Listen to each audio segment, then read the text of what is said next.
अमी, क्या इसीलिए आप मुझे घर वापस बुलाने के लिए इतनी जिद कर रही थीं? असफंद्यार ने भौहें सिकोड़ते हुए सवाल किया। हाँ, तो यह भी एक वजह थी, और अब तो यह जरूरी हो गया है। एकदम खरोस हो गए हो कनाडा जेक। मिसेस बैग उसके सिर की मालिश करते हुए बोली। शादी करके क्या होगा? उसने अपनी भौहें ऊपर उठाते हुए पूछा। उसकी माँ और उसकी शादी के लिए उनका पागलपन। अगर उसने मंजूरी दी होती तो उसने 6 साल पहले ही उससे शादी कर ली होती। शादी करोगे तो पता लग जाएगा। और तुम ऐसे क्यों बोल रहे हो? अभी भी ना करनी है क्या? उसने अपना काम रोकने का दावा किया। न करूँ तो आप मान जाए जियाए? बिल्कुल भी नहीं, उसने उसके पूछते ही कहा। वह इस साल 28 साल के हो रहे थे। उसे एक लड़की लानी थी, अन्यथा उसका डिस्गस्टिंग पर्सनालिटी टार्निश हो जाता। तो फिर पूछ क्यों रहे हैं? लड़की भी ढूंढ ही ली होगी आपने, मुझे यकीन है। बेशक, मैंने आपके लिए इतनी सुंदर लड़की चुनी है। जब असफंद्यार सोफे पर उसके बगल में झुककर खड़ा हुआ तो मिसेस बेग चहक उठी।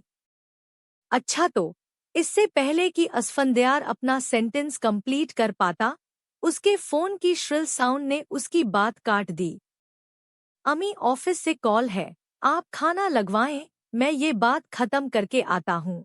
वह खड़ा होकर अपनी माँ को सूचित कर रहा था, जिसने अपने फैसले के बारे में उससे डिस्कशन करने का मौका गवाते हुए आ भरी। ऐसा नहीं था कि वह मना कर देगा, लेकिन उसकी इच्छा इम्पोर्टेंट थी। क्या तुमने दवा ली? इनाया ने अपनी हुडेड आंखों से ऊपर देखा जब रिमशा ने पानी की बोतल उसकी ओर बढ़ाते हुए पूछा। हाँ, मैंने किया। वह बोतल से एक घूंट पीते हुए फुसफुसाई। उसने कल रात चिल्ड सोडा पी लिया और उसे सर्दी लग गई। वह मौसम में बदलाव के प्रति एक्सट्रीमली सेंसिटिव थी और आसानी से बीमार पड़ जाती थी। इनाया, तुम्हें आज छुट्टी लेनी चाहिए थी, माहरुख कैफेटेरिया की कुर्सी पर उसके बगल में बैठते हुए बोला। वह बीमार लग रही थी। उसका चेहरा पॉसिबली माइल्ड फीवर के वजह से लाल हो गया था। मैं इतनी लापरवाही से लेक्चर मिस नहीं कर सकती, यह तो बस कोल्ड है, पहली बार थोड़ी हुआ है। उसने थोड़ा अपना फोरहेड रगड़ते हुए बुदबुदाया। हद है इनाया, अपनी शादी पर भी क्लास लेने आ जाना तुम। रिमशा ने बताया कि इनाया थोड़ा दब गई थी क्योंकि पिछले दिन उसके पिता के शब्द उसके दिमाग में घूम रहे थे।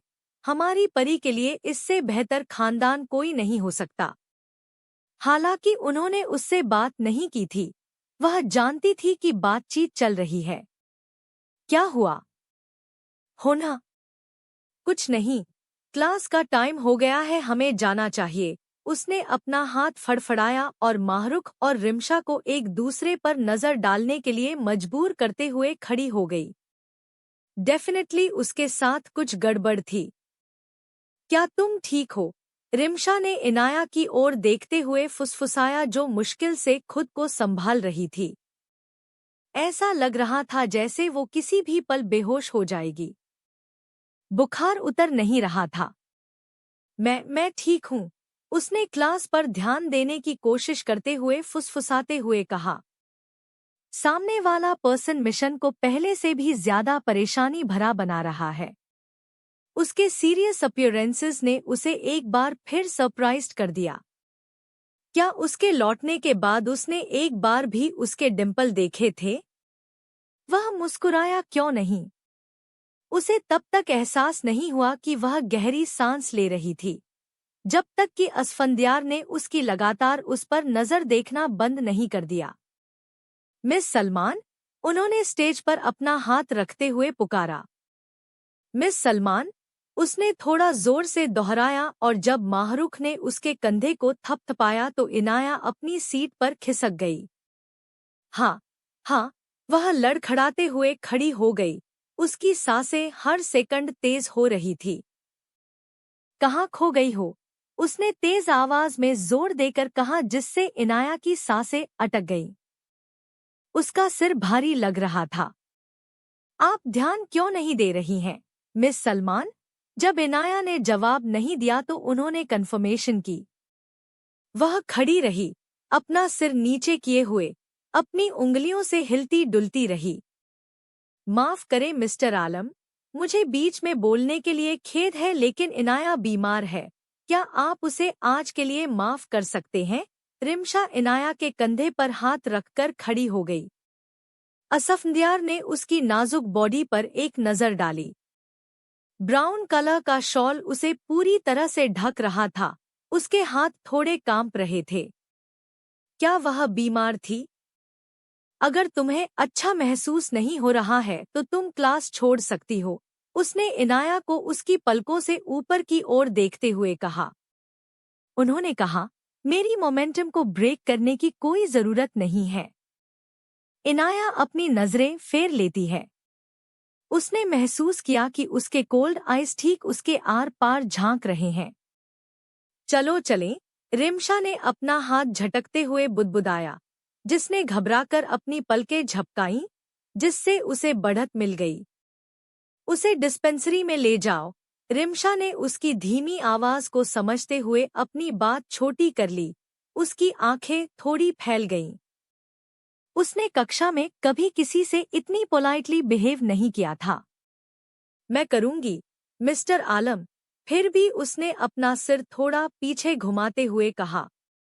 वालेकुम अस्सलाम। अल्हम्दुलिल्लाह, मैं ठीक हूँ। मैं और तुम? असफंदियार ने स्वाइवल चेयर पर बैठते हुए उत्तर दिया। हाँ, मैं अभी भी यूनिवर्सिटी में हूँ। क्यों? राफे द्वारा उसके ठिकाने के बारे में पूछने पर वह घबरा गया। असफंदियार, मुझे अभी इनाया की दोस्त का फोन आया। उसने मुझे बताया कि इनाया बीमार है, लेकिन अगर मैं ऑफिस से निकलूं तो देर हो जाएगी।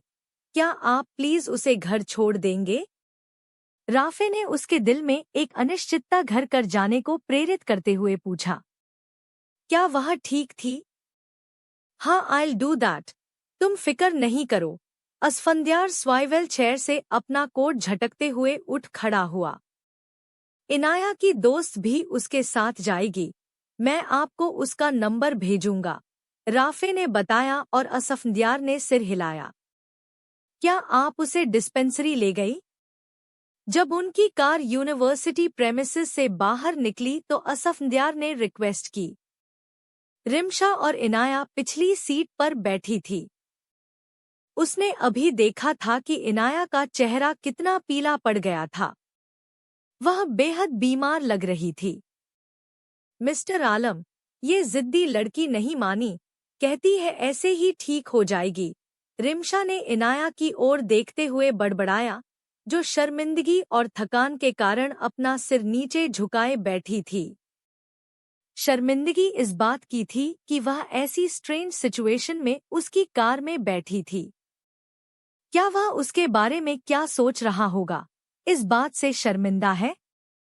तुम्हें मुझे फॉर्मली एड्रेस करने की जरूरत नहीं है, रिमशा ने अपना बयान देते हुए उसके मुंह से ओ आकार बनाया। क्या उसे इसकी उम्मीद थी? नहीं। हाँ, रिमशा ने कार रुकने की आवाज सुनकर इधर उधर देखा। वह पास के एक हॉस्पिटल में रुका था। उसकी चेकअप कराओ, मुझे नहीं लगता कि वह ठीक है, असफंदियार ने रियर व्यू मिरर के माध्यम से इनाया को देखते हुए कहा। उसे नहीं पता था कि वह वहां क्यों रुका, लेकिन वह अपोज नहीं कर सका। उसे उसकी देखभाल करने की नीड महसूस हुई।